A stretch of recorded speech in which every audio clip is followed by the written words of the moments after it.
Sonic Frontiers is quite an interesting game. On one hand, it's a bold new step for Sonic. On the other hand, that step is the exact same one Zelda took 6 years ago. Sonic has been a bit of an internet joke for a while. Countless horrific depictions of him plague the internet and are enjoyed by some of the most abominable basement dwellers you could ever meet. But why does that matter? Well, I mostly wanted to make a point that Sonic as a character on IP is so wildly inconsistent that chaos is basically the only constant. Sonic Frontiers is the first time in a while that Sonic as a video game franchise finally feels stable again since the 90s. Games-wise, if you'll indulge me in a history lesson, saw Sonic early on making some killer 2D platformers, all with an emphasis on going faster than the average Mario, with moves, power-ups, and level design built around moving quickly through beautifully designed stages. So much improvement was made across the titles, lovable characters, tighter and more focused level design that really allowed the sense of graceful speed with enough skill that the first game struggled with Sonic 3 later being so ambitious that they had to split it into 2 games that could lock onto each other.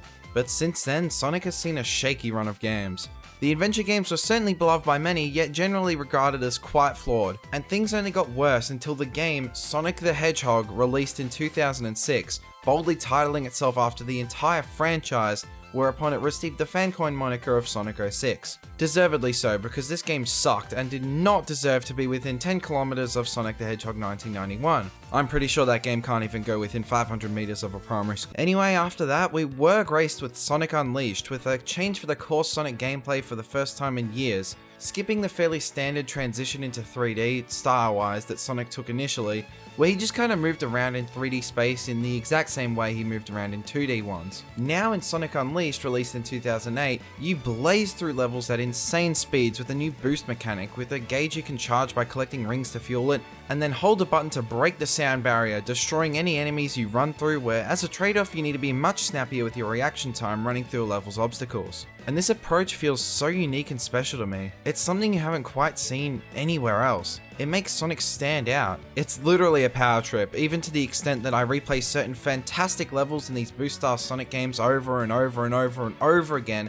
until I can't improve my time anymore, until I feel like a machine, like a god. But the thing is with these games, Sonic Unleashed, Colors, and Generations, is that because of this new idea of going so insanely fast, you can imagine they take a lot of resources to model out huge, extensive segments for you to just blast through, so that even if you stand still for a moment, the world is still vibrant, detailed, and believable.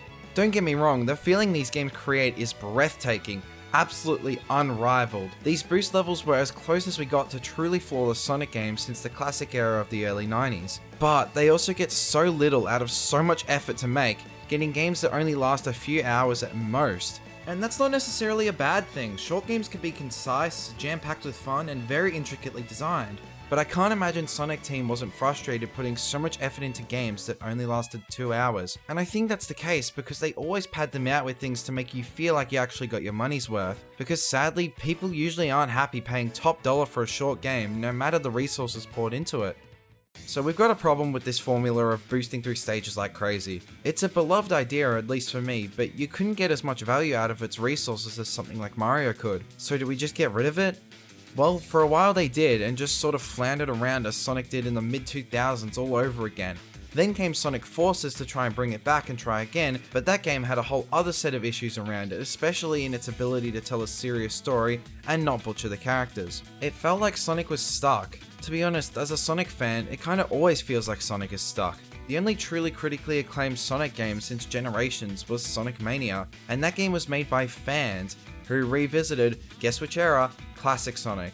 But now, in 2022, along comes Sonic Frontiers.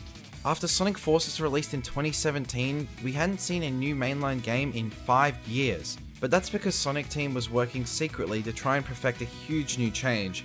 A change in direction for Sonic, and that was the idea of an open world Sonic, or as they called it, open zone, with multiple substantially large islands to explore and conquer. It seemingly aimed to be the largest and most ambitious Sonic game of all time, putting to rest an era of lackluster games and constant releases. In its place, an era that not only continued to embrace its fandom, but truly respected them.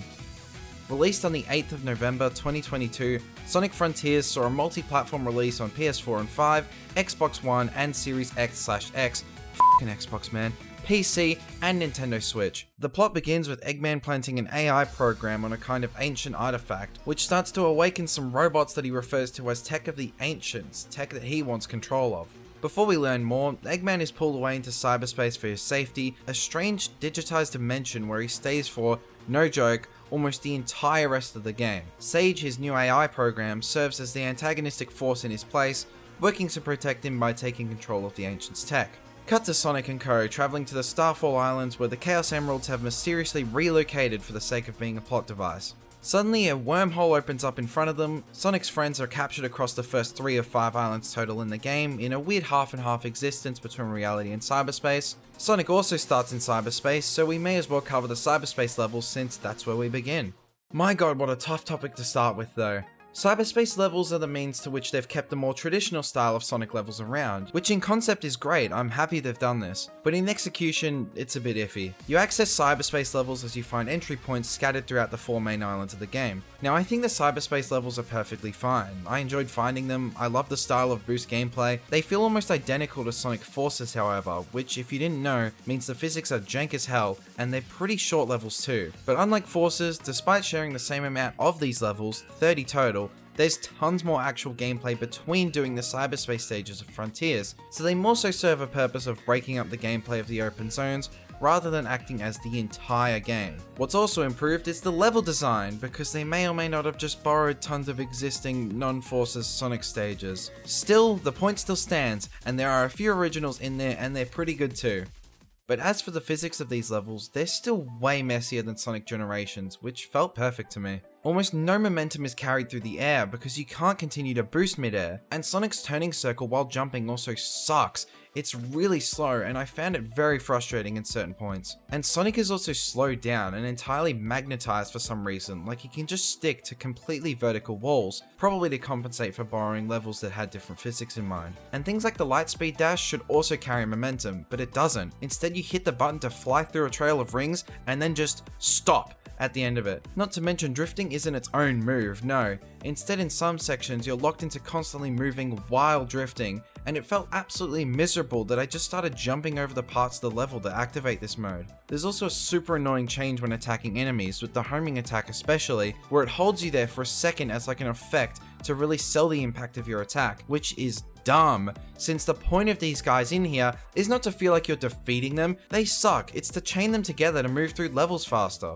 Regardless, the level design being that of older Sonic games, and the originals actually being good and well thought out, makes these levels a good amount of fun anyway, and the option to immediately retry to collect the 5 red rings, get an S rank time, or clear with a set number of rings is great to have, because often I'll try and do just that for the fun of it. That was always a great element of the boost games that had good level design, trying to complete them with super fast times, but randomly stage 1-2 is really hard to get an S rank time for, and then not a single level throughout the entire rest of the game is hard to crack S time at all. I have no idea why I spent so long on 1-2, but honestly, I had some of the most fun on that level and wish that they had just evened out the difficulty of achieving S rank times to be harder on later levels instead of randomly being impossible on the second one and then never like that again. So overall, controls wise, you're limited to typical boost gameplay moves that Sonic has, and compared to the open zone gameplay, Sonic feels much slower and magnetized to the floor here. Otherwise, the levels are still fairly enjoyable anyway, it's just rough when you've seen better not just in a game like Generations, Colors, or Unleashed, but in Frontiers itself with Sonic's open zone physics. As for the visuals of the cyberspace levels, they reuse all old level themes and assets from Sonic Generations, Green Hill, Chemical Plant, Sky Sanctuary, except for this new highway cityscape themed one, where all these worlds manifest this way to the specific individual observer to make sense of the strange, abstract digital landscape. They're all weird, nonsensical and floaty, with roads that twist all over and make no sense, like something out of a nightmare. It's a style I'm particularly fond of, and find that if reusing assets a bit is what it takes to get more content in this game, I'm okay with it, especially since cyberspace is only a part of the Sonic Frontiers whole. Still, a little disappointing that the themes aren't more original though. Oh, and to mention the soundtrack, it's fantastic. Now's as good a time as any to mention that it's absolutely stacked for every single aspect of the game, and helps carry the mood of the mystery of the Starfall Islands so well in all its varying facets. The cyberspace levels with a more determined techno mood, the open zones with a somber atmospheric tone, the boss fights with empowering metal themes, and the cutscenes as well. They all have different styles they use, but they all work toward creating a huge cohesive project like each of the different parts of the game they score.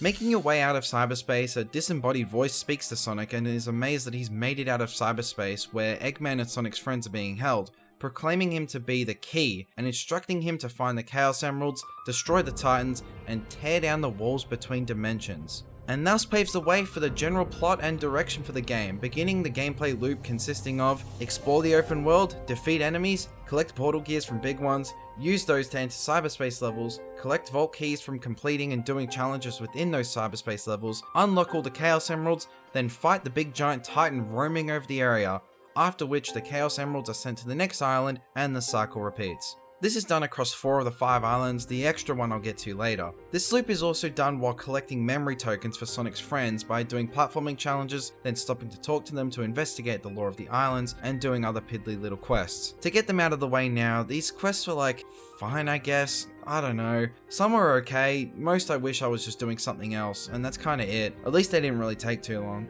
This is all also while finding these little things that can be traded in to increase strength and defense, found by doing basically anything, and finding Cocos to increase speed and ring capacity. Ring capacity, by the way, you'd think is irrelevant, and it basically is, until the Supersonic boss fights where your time battling them is determined by how many rings you have, so there's that I guess.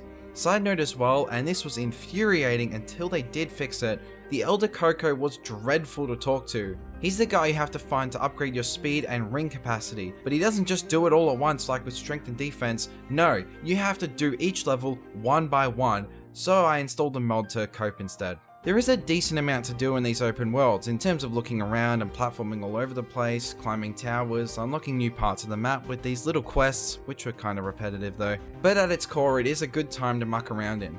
The floating bits and pieces are a definite eyesore, especially when they pop in out of nowhere, which shouldn't be a thing on a high-powered PC, but they are still really fun to launch off of to get to unexplored places. Yet the parts that are giant towering structures are easily the most fun to explore, combining floating shit like springs and rail grinding with actual environmental hazards and traversal instead of just floating panels and stuff that feels like it doesn't make any sense to be here. The cool stuff is the stuff that feels organic to me, like it makes sense to be here. The second island, Ares Island, has a lot of that, a crazy underground tunnel area, huge floating structures, it's definitely the best island. Plus it's huge with cool bosses everywhere. Kronos Island, the first one, is definitely good as well, a good introduction to the islands as a whole. But my main point in covering this is that overall the worlds themselves don't have a whole lot to offer other than floating springs and rails, and the landscape is fairly standard and flat. They don't have loop-de-loops, giant ramps to fly off of, nothing you normally expect for Sonic. When I think of open world Sonic, I think of a giant playground to navigate through platforming challenges to make it to new areas. I picture wildly diverse levels of elevation across the place, just these anomalies of nature. But that formula could even be applied to cityscapes and man-made locations and zones. Just picture any Sonic zone really that has creative themes, ideas, and platforming sequences. But let's go with Green Hill, say from Mania. With deep caves to wander into, avoiding spikes and rolling through tunnels. The outer zone would have giant ramps and waterfalls and tunnels you can run through. I'm thinking all sorts of crazy stuff. In some ways we kind of got that with the floating platforming, but in quite a monotonous fashion that eventually starts to spin its wheels by the time you get to about the third island, I'd say. That's not to say we didn't get some really cool environments to run around in, but they were infrequent at best, and sometimes awful even when it was done, like Chaos Island having all these floating islands that I could never figure out how to get to, or random springs that sent me into some 2D platforming section that at the end of it all just shot me off in the wrong direction anyway. Yeah, Chaos Island sucked. But the first 2 islands especially were a lot of fun despite this, because they still offered some pretty cool landscapes to traverse and run through, and they offered enough justification to blaze at top speeds and fly all over the place just for the sake of it, with some really nice controls and physics, in contrast to the cyberspace levels, all despite your speed unfortunately grinding to a halt after you jump, carrying no momentum with it. The controls and moveset of Sonic and Frontiers serve 2 purposes, speed and combat. Speed firstly works in the expected way, a button to boost, pretty standard, tricks flying through the air, a double jump, and a homing attack to zoom through obstacles that doesn't take forever to do in the open zone. These controls combined with the open zone environment feels like an excellent combination of the thrilling speeds of the boost formula combined with more explorative 3D levels like the adventure games. But the weirdest part with this side of Sonic's controls is when you fill your top ring capacity, which are scattered all over the place, you're rewarded with the ability to boost really fast, which feels great and is an awesome incentive to not take damage and lose all your rings while slowly building them up. Except if you couldn't just do this. I don't really get what the point of being able to do this is, or if it's even intentional. What I'm doing here is the Psi Loop, an ability that lets you draw circles around stuff to activate it, or defeat enemies, all that good stuff. Except just doing this will also immediately fill up your ring count, so I just sat at top speed for the entire game. I literally don't have the ability to resist doing this if it's an option. Oh yeah, it also just gives infinite memory tokens, so you don't actually need to platform around to collect them. That is so stupid. But to transition into discussing the combat, Sonic Frontiers introduces a skill tree for Sonic to incentivize playing more and to ease you into a much larger skill set for Sonic than you'd normally be expecting. And I have to say, the combat felt pretty cool in this game. You unlock some crazy moves throughout, shit I can't even describe, just look at the screen. Enemies get a bit monotonous to fight over and over eventually, but certain ones can be a lot of fun, whereas other times, yeah, I can just side loop around them and then punch them. And to wrap up the general gameplay, there's also Big the Cat and his fishing section, who offers pretty broken rewards for relaxing with a fishing game for a bit. With some lo-fi music you can chill/fish to. You can get like all the progression items here for some reason. The minigame is nothing amazing, but I enjoyed it for a little bit to wind down in between play sessions. It's something cool to find in the world when you come across the entry portal. Oh, and a little cheeky hidden reward in here is hidden through the egg memos, as they're called. A way to get Eggman's perspective on the events happening throughout the game. And honestly, these egg memos offer way too much insight into Eggman and Sage to be hidden away in the fishing game. I just thought they were unimportant, but they consist of Eggman reporting his findings and thoughts while trapped in cyberspace, talking about Sage and how she came to be, thoughts on his cousin Maria, and Sonic and Amy, Knuckles and Tails, and pondering what wiped out the civilization of the ancients in a single generation. I just didn't think they'd lock something like this behind the fishing minigame. With the insight we get into Sage and Eggman's dynamic, that would have really helped sell the ending for me, getting Eggman's perspective on Sage's troubles. I think collectibles like these specifically make so much sense to instead be hidden in the open zone or unlocked for clearing cyberspace levels. Regardless, you still do get some characterization of Sage through her encounters with and watching over Sonic and his friends. These interactions with Amy, Knuckles and Tails across the first 3 islands serve to finally get some solid character work with them for the first time in a long time. Amy served to showcase a dynamic with Sonic that wasn't just her fawning over him, showing how far they've come since those days. Knuckles and Sonic had a sort of playful rivalry going for them that I really enjoyed, and Tails talks with Sonic about his inconsistency in stressful situations, and we see how close the two are as loyal friends. These conversations across various points of the 3 islands were really nice rewards for Sonic fans for progressing through, seeing Sonic's friends actually do something for once and help find the Chaos Emeralds. It also finally addresses their stasis and character growth for what feels like the last 20 years, with them all deciding they want to do something for themselves other than guarding the Master Emerald or cowering in fear waiting for Sonic to save the day. I thought the character writing was pretty good, and it was nice to see Sage's perspective change as she watches Sonic and she comes more in touch with the personable side of herself since she was basically just born. Whilst you spend time with all these characters, Sonic is also tasked with solving the mysteries of the Starfall Islands, a mystery only Sage seems to be aware of the ramifications of. Throughout the islands you encounter the Coco, who we learn embody the souls of the ancients who haven't been given an opportunity to see some closure before their demise. I think this is one of the stronger world and story elements of Frontiers, and it felt very powerful to grant these souls some peace, where this strange spiritual symbol shows up in the sky each time you do. It was kinda nice. To me it represented peace and fulfillment. Reuniting lovers separated when they were killed, giving soldiers a chance to go down defending their home and their people as they wish they had. The Coco are an aspect of the ancient society that was really interesting, and I think it's where the strongest part of the game's world and theme lies. But the mystery as a whole really doesn't have all too much to it other than this, which is disappointing as both the mystery of the Chaos Emerald's origin and the mystery of the demise of the ancients had a lot of potential, which is where we now move on to discussing the main villain.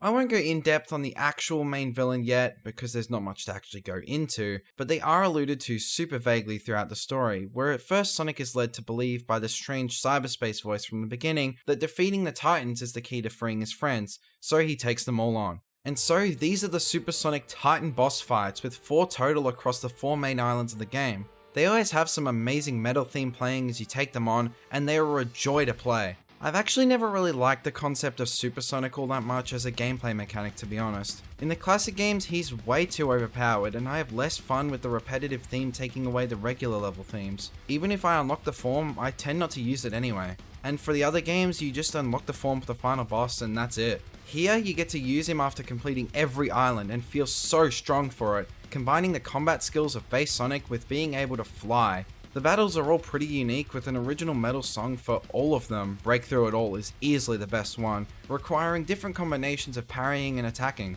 And although maybe the last one, Supreme, was a bit janky in that every time I wanted to attack his little drones, it would instead auto-target to Supreme instead, which was super annoying because then I'd just be launched away repeatedly, it was still amazing with the instrumental main theme of the game leading into a lyrical version halfway through. That really hit, it felt awesome. But unfortunately, for the Supreme boss fight, it's immediately overshadowed by the true final boss against the end, which kinda sucks. Supreme wasn't an amazing boss fight, but I had a lot of fun with it. The amazing music, the supersonic gameplay, it would have been a strong enough ending for me personally. To rewind for a minute, the end is the force that wiped out the Ancients, as we learn of on Rhea Island, the 4th island, that's actually just the top half of Kronos Island, the first one. You climb up 6 black towers with some platforming challenges which I quite enjoyed, and receive a piece of the ancient story of their final battle at the top of each one, learning that they escaped to Earth after their planet was destroyed by this force that soon followed them there. On Earth they built the Titans to fight back, and Supreme absorbed the end itself, killing the pilot, where the pilots of the other Titans then locked it away in cyberspace, acting as locks themselves to be defeated, that Sonic has now opened, because the voice telling Sonic to do this was the end itself, telling him that this would free his friends. As his friends now and the end are released, Sonic falls victim to his cyber corruption and fake dies, then his friends bring him back by somehow reharnessing the corruption he took on, thus trapping themselves back in cyberspace temporarily until Sonic defeats the end. It's done for no more reason than for Sage to see how much Sonic cares about his friends, which he had already shown so much previously that this wasn't needed. It's ultimately just a way for the cyber corruption plotline to be resolved. Anyway, Sonic gives a shit-eating grin as Eggman authorizes an alliance between himself, Sonic, and Sage to fight back the end. So you fight the Supreme Mech, and the true final boss reveals itself, but only if you play the game's hard mode for some reason, as the end takes the form of a large planetoid in space. You then fight in this Galaga-style bullet hell boss fight that lasts 5 minutes, and I found kinda boring. There's some dialogue about how Sonic can't fight off the inevitability of the end, and then does anyway, with Sage sacrificing herself to help do so. There are 2 main problems with the end. It was built up to as a really cool mystery for one, all the marketing, the game itself alluding to some massive enemy, and then it's just the concept of endings. It's not something that embodies finality, it just is finality, which itself can be fun, but not when it takes me 2 words to tell you what the villain is, and that's its name. That's the big mystery the game led up to. But I could forgive the mystery for not being worth it if it was an excuse for an awesome final battle. The battle was long and kinda boring and didn't involve Sonic gameplay in any way. There's no discussion about what it is, where it came from, despite having ample time to do so. We do see flashbacks of the devastation the end wrought upon the Ancients, but it treats the threat as a mystery instead of playing it straight and really taking advantage of the theme of endings, death, finality. The only thing capable of taking down such an extremely advanced civilization. The end. Instead we are led to ask, what was this thing, only to disappoint us with the answer. If you'll indulge me in interpreting this whole thing, I'd really like to give it a go. It took me a lot of thinking to get to this conclusion about the ending, but I really didn't want to just dismiss it outright as a goofy, anthropomorphic animal Goku fighting some massive f***off being with the power of love. I think I like my view on what I believe the game is trying to say more. The concept of the end is a very strange antagonist, but when thinking of this game in the context of the Sonic series as a whole, as I outlined at the beginning of this video, it all becomes a whole lot clearer. This is a step out of the dark for the Sonic series for the first time in a long while. This is attempting a serious tone for a story for the first time in ages, and achieving solid character work and world building that I thought was truly an experience to run through. This is Sonic venturing off to an ambitious new scope of an open world collectathon, the longest Sonic game ever made. This is making Super Sonic cool again for, well, basically the first time ever for me. This game is defying an end for Sonic the Hedgehog that could have been at the end of a dark, uncertain era that seemingly never ended. And that's why I think this game is telling this story, as flawed as it might be. It explores the idea of not just fighting for second chances, but to earn them too, and make the most of what are lives that will inevitably end someday. It was very touching that each of the stories with the Coco correlated with the main Sonic cast, helping them to regain a touch of their core values as people and maybe reconsider the comfort they've found themselves taking for granted. Even Sage in this game reflects a side of Eggman, her father, that lay dormant, a side that he's also finally being forced to confront as he accepts Sage as a daughter and considers, within Egg Memo 17, whether Maria was like Sage, finally reflecting on his past and putting his tremendous ego aside to care for someone else in the now. It was quite sad seeing how heartbroken Eggman was losing her, and scary that he's bringing her back after the credits, but fitting for the theme of having no regrets before the end inevitably takes us all. I think Sonic knows this all too well, floundering around for all those years, but now I think Sonic Team does care. They want to make art, and for what it's worth, as bumpy as it was at times, I had a blast. The tone of this game has stuck with me so vividly despite how mixed I thought it was at times. Despite the weird minigames, the lackluster ending, starting to spin its wheels a bit as it reached the third island. Even after it all, I still can't help listening back to the phenomenal soundtrack that reflects the experience as a whole, and I remember that yeah, I had fun with this game. There's a lot to love. I've always had the impression that Sonic Team does care, but higher up meddling always minces up these games like all hell. But it's nice to think we might finally be breaking free of that, giving them a chance to prove themselves and make some art. On the 28th of September 2023, Sonic Frontiers The Final Horizon was released as a free content expansion, serving as an alternate ending that you can transition over to once you reach Oronos Island, the fifth and final island of the game. And so, that means we're not quite done with this review yet.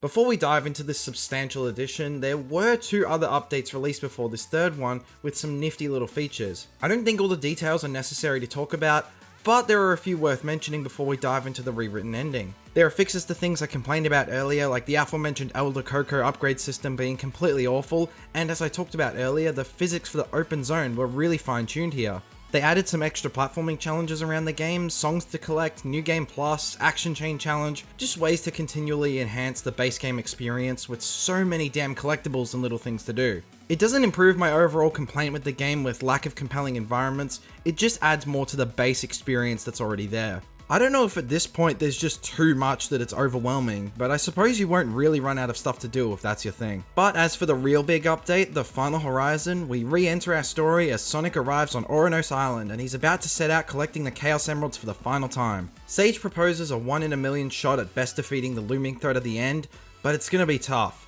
Sonic's friends, despite having immediately just sacrificed themselves at this point to save Sonic, are somehow brought back, and are now playable characters. Sonic takes on his cyber corruption once again, and while his friends instead gather the Chaos Emeralds this time thanks to Tails' hacking abilities, Sonic must climb the 4 memorial towers to the original Titan pilots to learn to control the cyber corruption and harness it into a new power to defeat the end. Launching right into the new playable characters, it is so nice to see them again with this level of importance to the story. The base game was so close to getting them right, it just sucked that they never got their moment to shine after their encounters with Sonic in this strange new world, but now they do.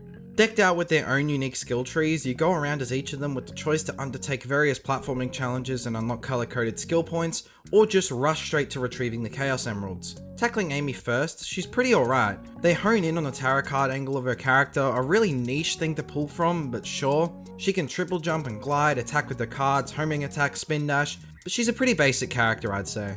Knuckles was a controversial one at first, but regardless of the fact that they fixed a lot of his issues, he was still my favourite even before then. Part of that may just be that his theme is the best of the characters, but now that you can enter a now less finicky glide without delay, how is this character not just the most fun? He's the only one of the 3 new characters that can climb, much easier than Sonic can too mind you, and he can glide forever. You can't gain infinite height and bypass countless platforming challenges with him like Tails can, which we'll get to. He's just the one that made the most sense design-wise to me.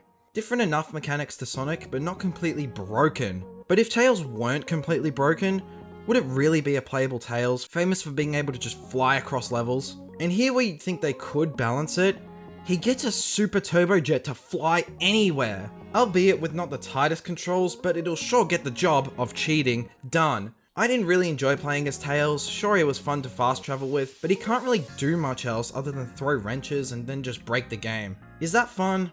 I don't know, not really. The gameplay loop with these new characters basically just consists of collecting upgrades for them that are sometimes necessary to move forward in collecting the Chaos Emeralds. Some of the platforming challenges to do this are competently designed, but man, they're f***ing ugly. They are literally just a bunch of Unity assets and blocks slapped everywhere. Has it just been a while, or are these far more egregious than the base game? And because there are so many, the pop-in from earlier is even more noticeable. Alongside modding the characters visually to look not cyber corrupted, I had to get mods to reduce pop-in because it is distractingly bad. Not to mention, doing these tasks is the only way to uncover the map now. Oh boy, just spent a ton of time getting up here, can't wait to see what's around here. What the f*** is this? For the last of the complaints, man, it sucks that these characters have essentially zero fighting capabilities. And I'm sorry, but they should have added a much easier way to swap between characters. You can only do it super late into the game, so I just ended up adding a mod that lets you switch constantly, and that made things a lot more fun. Albeit, it completely broke some of the platforming, but how hard is it to add this feature, but only allow it if you're touching the ground? Bam, problem solved. As for Sonic's gameplay loop, did any of you expect to be playing a fucking rage game? Because you will get literal Sisyphus pushing a rock up a hill type of gameplay, because you're asked to make some of the most bullshit jumps and tricks known to man. There are no checkpoints on these towers either, it was true hell navigating them, and I don't think it's a stretch to say, this is not what I meant when I said I wanted environmental challenges. Some of them aren't stupidly hard and even pretty enjoyable, but shit like this in the game, where there are clearly 3 lanes of obstacles and hitting the given bumper input to dodge to the other lane just sends me flying off the tower, just reeks of being unpolished. Anyway, you get to the top of the tower and do a challenge. Some of them are pretty fun combat encounters, where others just have you hold down the parry button the entire time. Pretty mixed bag here and nothing too notable. Now throughout all this comes more cyberspace levels. These are basically completely optional because they reward you with a progression item that you get scattered randomly on the floor anyway, and you wouldn't really want to do them anyway. These stages are extreme remixes of previous cyberspace levels in the game that now add horribly colliding boxes everywhere. And for this expansion in particular, you get the spin dash adding to Sonic's arsenal for free, and can even use it in these levels, though it completely breaks the physics and will carry momentum where the levels clearly weren't designed with that in mind and has you overshoot jumps like crazy. But to be honest, the physics are already broken anyway. I was not a fan of these levels. They all add weird collectibles that you can do if you want, I guess, but aren't that fun to grind to a halt and go out of your way to pick Tweety Bird up and deliver him back to wherever the f he goes. They all add some gimmicks which can be fun, like trying to beat this Shadow Tails thing that doesn't have to fight the game's mechanics like you do. One of them randomly consists of a slowly increasing speed gauge that will eventually just f***ing explode if you go too fast. Overall, yeah, I just skipped all of these extra levels. They just spam clipping Unity assets all over pre-existing levels anyway. Now at the peak of the 5th and final tower for Sonic to climb lies the Master King trial, best surmised in a single word. Fuck! This trial consists of a triple boss rush of the first 3 titans of the game, back to back with a set time limit of 400 rings, slowly draining away that you can't get back. Since it's trying to hone Sonic's power to control the cyber corruption, you unlock the perfect parry. A straight up nerf. You have to perfectly time your parry now. You can't just sit there and hold it, which honestly works pretty well for the first and last ones, Giganto and Knight, but on Wyvern, it's f***ing dreadful. Let's play a game. When will this attack hit me? Maybe when this claw hits me? Or maybe the other one is going to? Maybe even the tail end here just whips me. Nope. Just this random part of it that has no conceivable animation to react to. It says they've made it more forgiving since I experienced that trauma, and if so, that's great. Otherwise, this challenge was super difficult but super rewarding at the very least. I began to absolutely obliterate Giganto after failing to Wyvern so hard every time that I just blazed through it like yeah, we get it. It did feel like a massive ego trip seeing the payoff in such a badass way in such a powerful form. The goated music is still there, the animations, it feels incredible, and to destroy Wyvern like I ended up doing on my successful run, the adrenaline rush was crazy, just flawlessly executing every single parry, until that one attack showed up for the second time that fight and ruined the perfect run. But lastly, for perhaps the most controversial aspect of this expansion, the ending.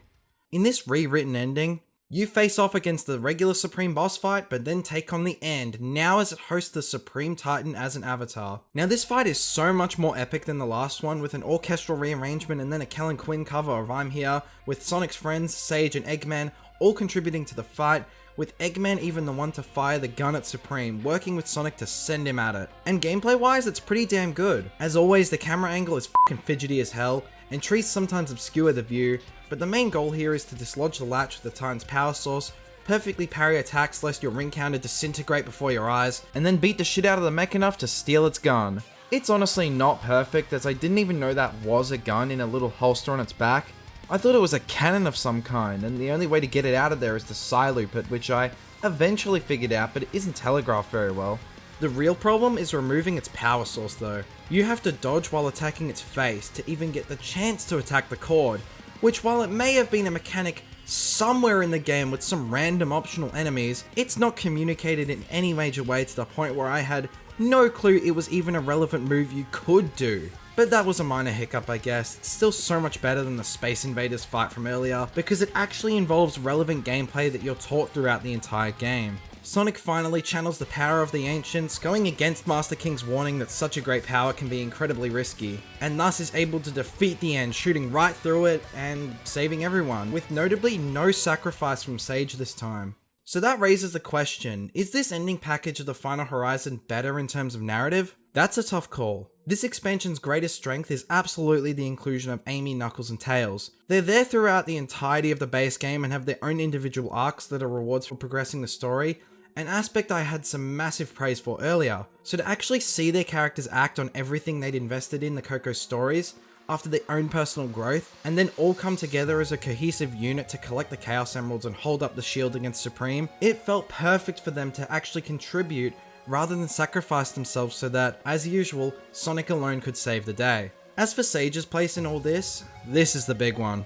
Sage's sacrifice in the original ending is completely absent here, where Eggman's ego had refused Sonic's help the entire time, and as consequence, Sage had to sacrifice herself, learning from everything she'd heard from Sonic and his friends. In this timeline, Sage instead entertains the very small possibility that Sonic could complete the trials and have his friends collect the emeralds in the meantime, putting more trust in everybody here, and thus a better outcome is reached by the end, when no one has to die. It's made better as Sage talks with all the playable characters in this ending around the island, praising them all for their unique strengths and bonds with Sonic. It's great that Eggman 2 is able to be convinced to participate, finding the last Chaos Emerald like before, but also firing the gun with Sonic in it to end it all. It may not have that tragic consequence of the sacrifice, but honestly, I don't like that they didn't commit to it in the original ending where we see that she's actually alive somehow after the credits. It feels cheap to bring her back just because she's an AI. We're supposed to feel a connection to her regardless, we honor her sacrifice, but the game wants to have its cake and eat it too. They're both quite flawed endings, and honestly, if I could rewrite the ending, I would combine the best parts of both of them. I would have you fight Supreme normally, then have the beautifully calm and reflective Space Galaga battle where Sage sacrifices herself, but then as a last-ditch effort, the end latches itself back onto the Supreme suit, reanimating it as a final, desperate host, to which we get the big epic Final Horizon ending with I'm Here Revisited. This would motivate the player either to protect Sage's sacrifice, or possibly bring her back as we defeat the mech she was in. Either way, it would still have the emotional impact of her sacrifice and really motivate you to take this thing's last stand down. I still don't think either of the endings we got were bad, just flawed in some ways, but it didn't stop me feeling the emotions behind each in a pretty fun game overall. Sonic Frontiers The Final Horizon as a standalone package, however, man, this thing was a mess. It's great that Sonic's friends are finally freed after years of their modern renditions being non-playable, idiotic NPCs, and the content they were in themselves wasn't that bad